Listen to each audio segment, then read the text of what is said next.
Disso, o agronegócio, apesar de ser extremamente importante para o Brasil, ele tá pegando uma conotação assim um pouco de vilão. Muito. Até por isso o título do podcast. O que é Porque até tem muita estranho. desinformação, Tem essa muita é a questão. desinformação, lógico.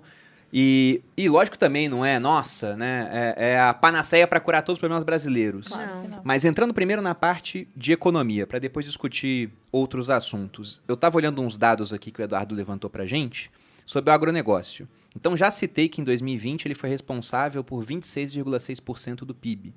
Em 2019 era 20,5%, então um crescimento muito grande de um ano para o outro.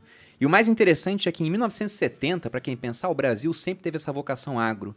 O agronegócio era 7,5% do PIB, então ele foi aumentando de participação ao longo do tempo. Hoje nós somos o segundo maior exportador de alimentos do mundo, perdendo apenas para os Estados Unidos. Soja, nós somos o principal exportador. Carne bovina, somos o segundo. A gente perde para os americanos, pelo que eu estou vendo aqui. Milho, nós somos o terceiro lugar do agronegócio. Frango, nós somos o terceiro maior produtor mundial. Caramba. Açúcar, maior produtor e exportador. Papel e celulose, segundo maior produtor. Café, maior produtor e exportador. Então o agronegócio ele tem muito destaque aqui no Brasil. Por que você acha que, apesar de todo esse protagonismo, está crescendo aí uma visão negativa quanto ao setor? Quais são os fatores por trás disso? Essa era a minha grande pergunta, meu grande questionamento, por que isso acontecia de fato, né? E aí eu fui convidada para ser assessora de comunicação da Confederação da Agricultura do Brasil e da Pecuária em Brasília. Então eu larguei a fazenda, fui morar numa kitnet em Brasília. Então a pessoa surtou, enlouqueci, tive crise de pânico, um monte de coisa, mas valeu a pena. Porque daí, de fato, eu consegui ver o agro de uma maneira nacional, de uma maneira ampla, e eu consegui ter noção do tamanho do nosso país. Eu acho que muitas pessoas que criticam o agro não têm noção do tamanho do nosso país e do desafio que é produzir aqui. Tu falou que nos anos 70 o Brasil ele passou de importador para exportador muito rápido. Né? E foi graças à implementação de tecnologia, inovação. A gente tem um agrônomo indicado para o Prêmio Nobel da Paz, o Alisson Paulinelli, que ele fez essa revolução. Fundação da Embrapa. Pro Nobel da Paz? Nobel da Paz. Olha, que um interessante. agrônomo brasileiro, ninguém fala isso. Ninguém fala isso, que loucura. Então, e assim, e as pessoas escutam outras personalidades, e aí eu venho porque que eu acho que o agro se tornou um vilão, porque ficou muito uma questão de ideologia, né? Ideologia, ativismo.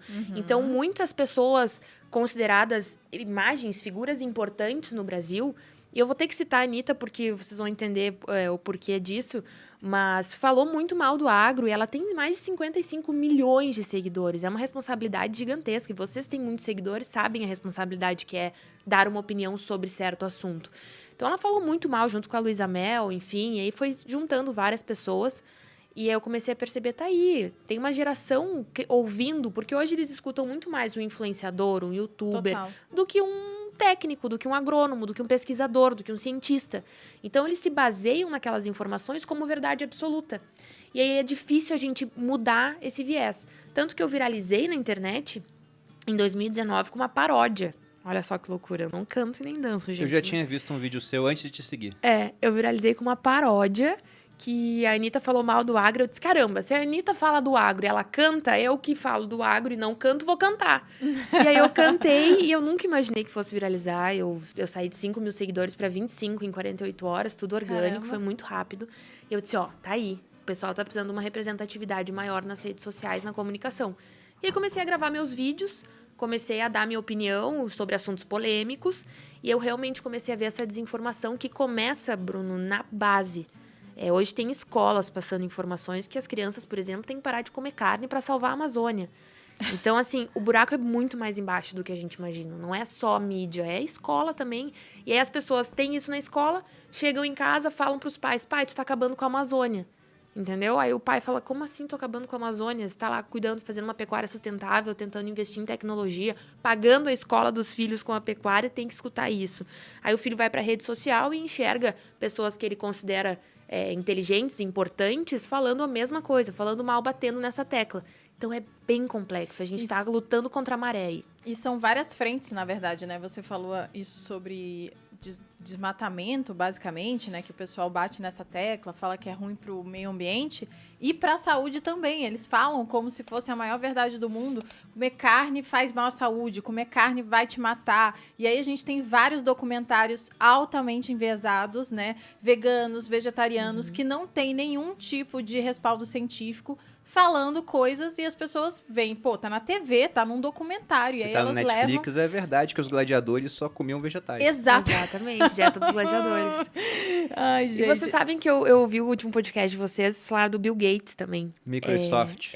O Microsoft. Infelizmente. Confesso que eu dei bastante risada. Não Infelizmente, esse trecho o vídeo travou. Eu queria um Reels disso. Eu acho que você tem que botar um Mas Reels disso, vocês viu? viram e riram junto conosco. Depois você repete, amor. Microsoft, Você é bom em repetir enfim. essas coisas. Mas o Bill Gates foi um cara que eu tretei. Óbvio que nunca chegou no Bill Gates, né, gente? Mas vamos lá. Se quiser, chega, eu falo com ele de vez em quando. Então tá, manda um direct lá, manda o meu Tem uma vídeo. rixa pessoal, Agora eu e aqui o Bill nos Gates. sócios. É uma Daniela. competição muito infantil que ele tem comigo, diga-se de passagem. Não tenho nada Então, contra ele. Microsoft, né, gente? Mas foi muito bacana que eu gravei esse vídeo, uma galera pensou, cara, tu é louca, tu tá falando do Bill Gates. Mas qual foi o que ele falou? Bill Gates se tornou vegano, né? A comida favorita dele a vida inteira foi hambúrguer. Eu não sei se ele é vegano ou vegetariano. Ele é vegano? Ele tá tentando se tornar vegano, assim. Ele falou que tá numa transição forte. Ah, já sei. Agora saquei o que é. Mas fala O pra Bill Gates audiência. também, curiosamente, ele se tornou um dos maiores donos de terra dos Estados Unidos. É isso que eu ia falar. Aí o que acontece? Ele chegou, fez toda uma campanha contra o consumo da carne, para as pessoas consumirem mais carne de origem vegetal, né? E aí o que acontece? Ele é o maior dono de terras dos Estados Unidos, que investe em produção vegetal para a produção do hambúrguer vegetal. Ou seja, tem um puto interesse econômico dele em falar isso, em fazer isso. E as pessoas estavam, meu Deus, o Bill Gates parou de comer carne, eu vou parar também, porque ele é muito inteligente, porque ele é foda, eu quero ser também. Então, é umas coisas assim que, às vezes eu digo pra galera, eu não tô falando pra vocês amarem o agro ou entenderem que ele é o herói, mas É só pensar um pouquinho. escutem, pensem, entendeu? Analisem a situação. Por que o Macron vai falar mal do agro brasileiro? Se a Porque gente... ele é um cavaleiro ambientalista, obviamente. É por isso, não é? Assim, porque Ou será a que gente- tem a ver com o fato de a França competir com a gente em exportações de Então, soja, esse tipo Então, de coisa? explica, porque de fato as pessoas não sabem. Então, por exemplo, a história do documentário lá dos gladiadores, né? A dieta dos gladiadores, que fala. E aí mostra vários fisiculturistas que se tornaram vegetarianos. Não ou era veganos. fisiculturista, acho que era um Tinha cara que alguns. competia a provas de força, o principal, Exato. parecia o Wolverine.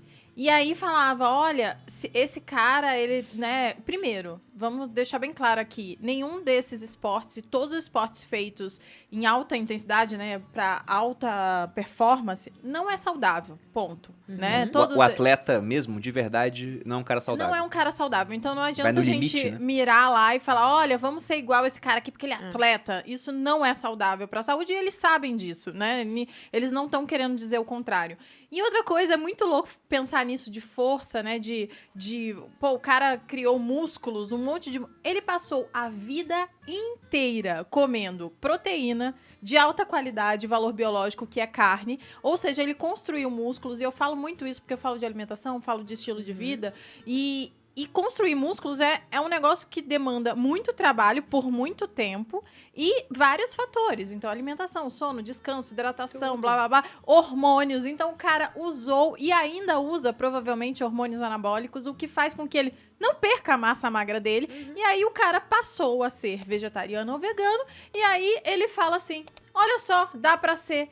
E para fazer o que ele faz lá, né, que é a explosão de força, de músculo, né, aquelas provas de homem mais forte do mundo. de Pega levantamento um caminhão de de peso, peso e puxa pneu, não sei o quê. especificamente, se o cara já tem o músculo, ele só precisa da energia. E para energia, qualquer coisa funciona, né? E os grãos, que é como a gente engorda o boi no final, é a melhor forma de você conseguir energia. Então, quando eu falo, infelizmente, né, os veganos, para conseguirem proteína e tal, e tem lá... Isso daí eu posso falar que por 2 horas, né? Tem os aminoácidos essenciais que você não consegue dos vegetais, apenas das proteínas animais. E para conseguir isso, você precisa de estudo, você precisa de suplementação, ou então você precisa de uma variedade muito grande de vegetais e uma mistura correta, numa proporção correta, para que você consiga alcançar isso. Então não é simples, não dá para você se tornar vegano hoje e falar assim... Pronto, vou ser saudável. Dá pra você ser saudável? Dá. Mas provavelmente você vai precisar de mais dinheiro, de mais estudo, de acompanhamento médico e etc. Exatamente. E eu ouso falar que de mais espaço geográfico, tá maluco? Também ninguém pensa nisso. A gente